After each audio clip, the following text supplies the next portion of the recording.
Selamat pagi anak-anak. Hari ini kita akan belajar IPS. Tema pembelajaran dari tema 2 subtema 1 ini, kita akan belajar tentang sumber daya alam. Selain itu, kita juga akan mempelajari tentang kenampakan alam.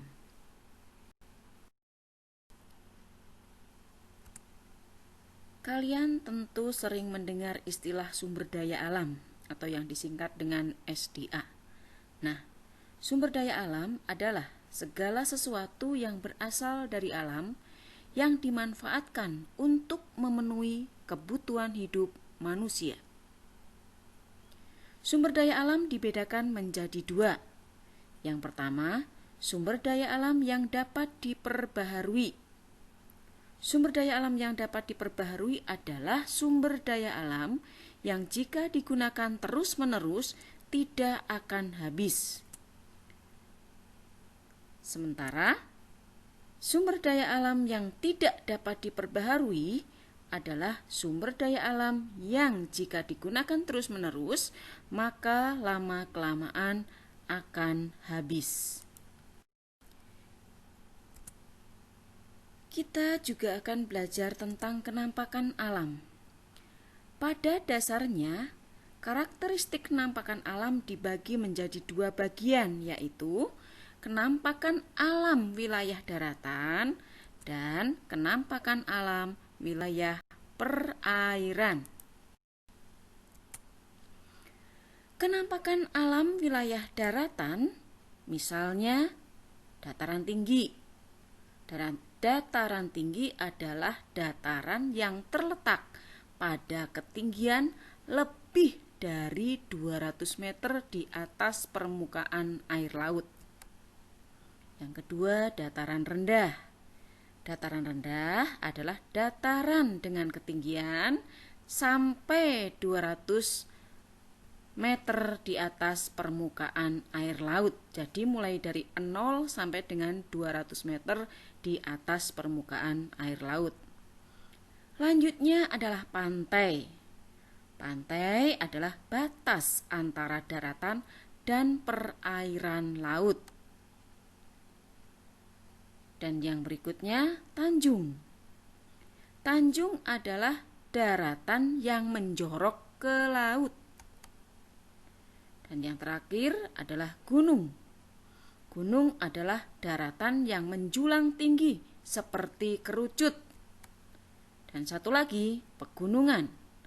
Pegunungan adalah gunung-gunung yang berderet.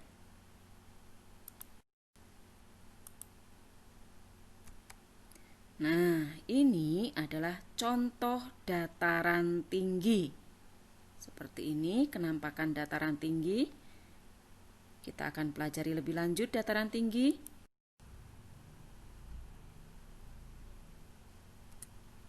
Dataran tinggi. Dataran tinggi adalah wilayah daratan luas yang terletak pada ketinggian di atas 200 meter di atas permukaan laut. Kemudian, dataran tinggi juga disebut plato atau plato. Pada peta, dataran tinggi biasanya digambarkan dengan warna coklat. Contoh dataran tinggi di Indonesia antara lain dataran tinggi Dieng, itu terletak di Jawa Tengah. Dataran tinggi Alas terdapat di Aceh. Dataran tinggi Bone ada di Sulawesi Selatan. Dan dataran tinggi sangat cocok untuk kegiatan wisata serta perkebunan. Nah, tanaman yang cocok untuk perkebunan antara lain tanaman teh, cengkeh, kopi, sayur-sayuran, buah-buahan, bunga, serta kina.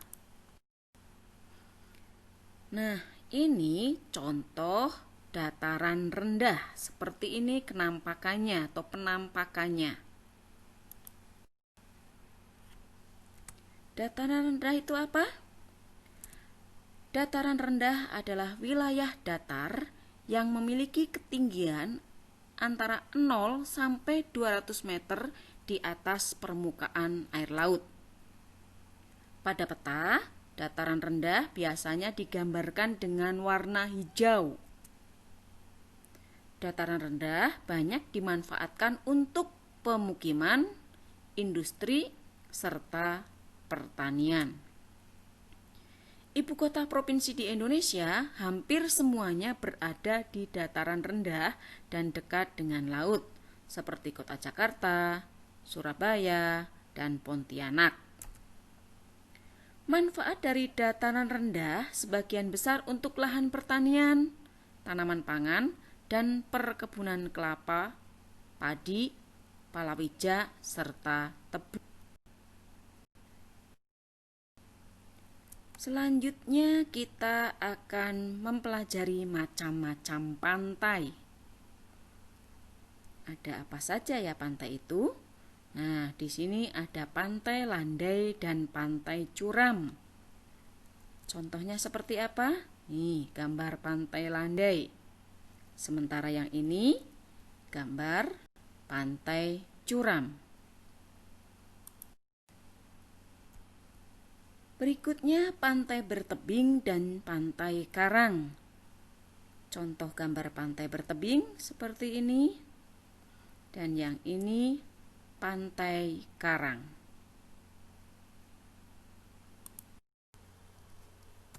Bagaimana ciri dari macam-macam pantai tersebut? Yang pertama pantai landai, itu cirinya permukaannya relatif datar.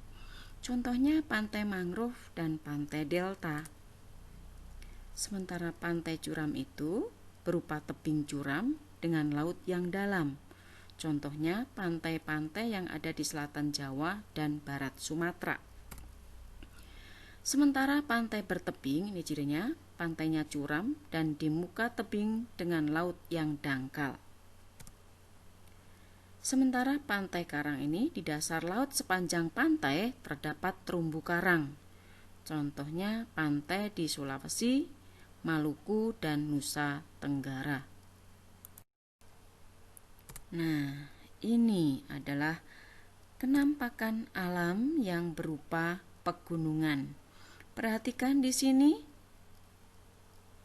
gunungnya tidak hanya satu, tetapi ada beberapa atau ada barisan gunung, maka disebut pegunungan. Apakah pegunungan itu? Pegunungan adalah rangkaian gunung yang sambung menyambung satu sama lain. Pegunungan juga sering dimanfaatkan untuk tempat wisata. Selain karena udaranya yang sejuk, juga karena pemandangannya di pegunungan itu sangat indah. Contoh pegunungan di Indonesia itu ada Pegunungan Kendeng, Pegunungan Sipulangit, Pegunungan Bukit Barisan, dan Pegunungan Jayawijaya. Apa manfaat dari pegunungan? Manfaatnya yaitu yang pertama, untuk usaha perkebunan bunga, sayur-sayuran, dan juga tanaman industri. Selanjutnya sebagai tempat peristirahatan, camping, dan wisata alam, serta tempat tumbuh hutan sebagai daerah perlindungan dan tumbuhan agar tidak punah. Kalau barusan kita membahas tentang pegunungan, sekarang kita akan membahas tentang gunung. Gunung ada dua macam, ada gunung berapi dan ada juga gunung tidak berapi. Perhatikan di sini gunung berapi, gunungnya hanya ada satu. Gunung tidak berapi, di situ gunungnya juga hanya ada satu. Kalau tadi pegunungan itu berderet-deret ya.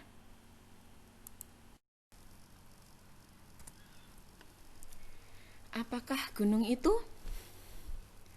Gunung adalah bagian bumi yang menjulang tinggi dengan ketinggian puncaknya di atas 600 meter dari permukaan air laut. Gunung dibedakan menjadi dua jenis, yaitu gunung berapi dan gunung tidak berapi. Apakah perbedaannya? Perbedaannya adalah Jika gunung berapi itu terbentuk oleh lapisan material yang keluar dari perut bumi. Gunung berapi yang masih hidup atau aktif, gejala yang tampak adalah timbulnya ledakan atau letusan. Sementara gunung tidak berapi merupakan gunung yang sudah tidak aktif lagi. Gunung tidak berapi sangat kecil kemungkinannya untuk meletus. Gunung tidak berapi sering juga disebut dengan istilah gunung mati. Kalau barusan kita belajar tentang kenampakan alam wilayah daratan, sekarang kita akan mempelajari kenampakan alam wilayah perairan. Nah, kenampakan alam yang berupa wilayah perairan misalnya sungai. Sungai adalah aliran air yang mengalir dari hulu ke hilir. Yang kedua, danau. Danau adalah cekungan di daratan yang digenangi oleh air tawar dan dikelilingi oleh daratan. Selanjutnya adalah selat. Selat adalah laut sempit yang berada di antara dua pulau.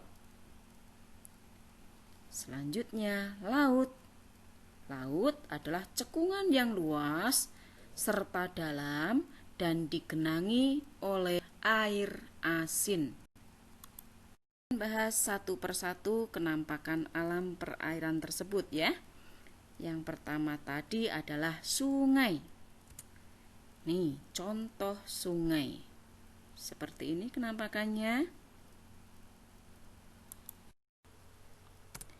Kita akan bahas satu persatu. Yang pertama tadi sungai.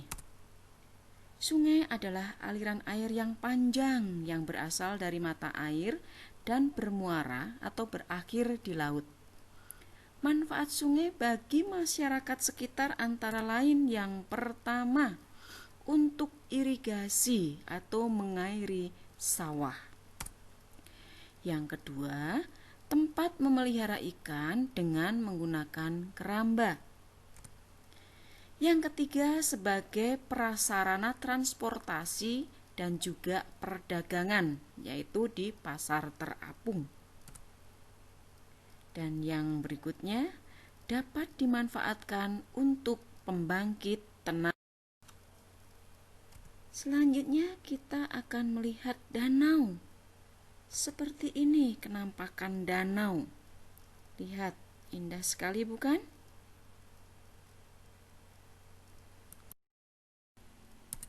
Apakah danau itu?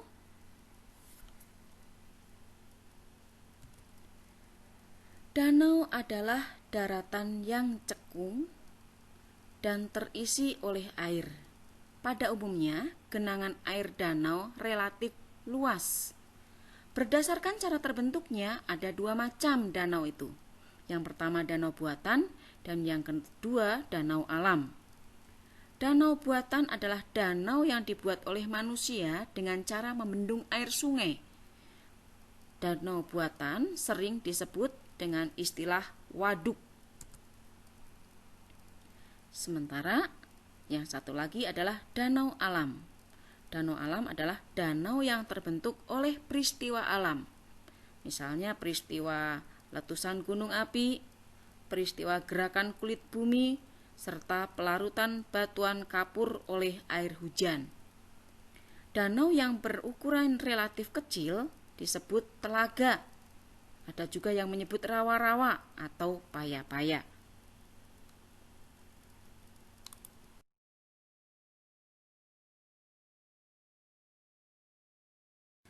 Nah, apa manfaat danau bagi kehidupan manusia?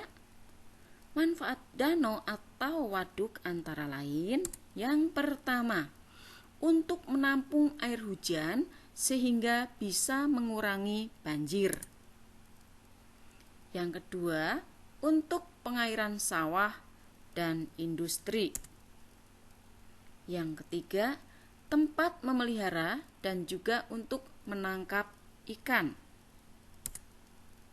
Dan yang terakhir, untuk olahraga air atau untuk rekreasi. Selanjutnya kita akan menuju ke laut. Tentu kalian banyak yang sudah mengetahui laut itu apa. Nah, ini contohnya.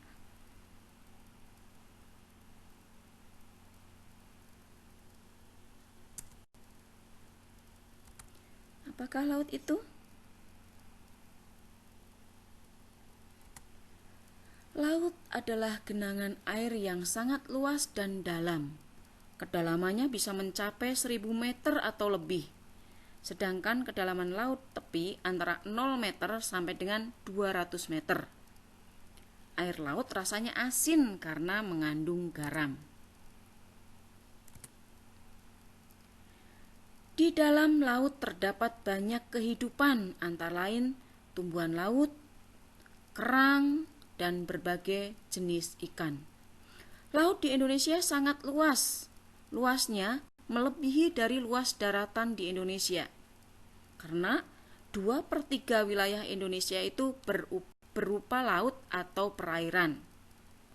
Laut-laut di Indonesia antara lain ada Laut Jawa, Laut Sulawesi, Laut Flores, Laut Banda, Laut Buru, Laut Seram, dan sebagainya.